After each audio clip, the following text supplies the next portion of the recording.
ini sudah sekitar 15 menitan. Setelah kita istirahatkan, bisa kita cek. Aromanya harum sekali.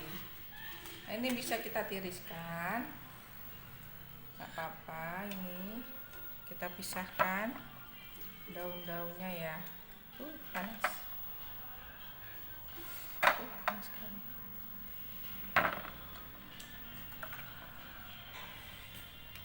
Kita taruh dulu aja, dipilih nanti. Bismillah.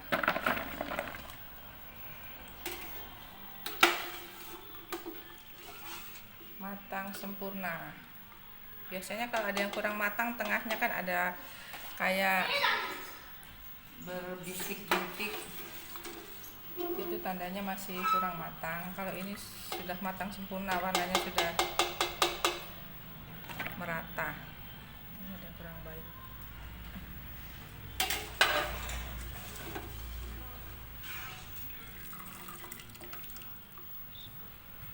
Bentar, saya tes tidaknya.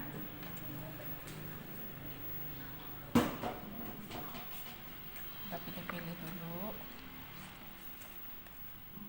Kita taruh bawah. Cantik kan? Nah, kita lihat nih, kita tes. Empuk banget. Empuk banget bukan?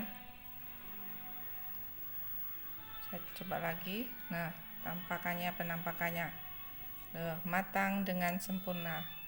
Terima kasih, mohon di like, comment, and share. Assalamualaikum, selamat mencoba.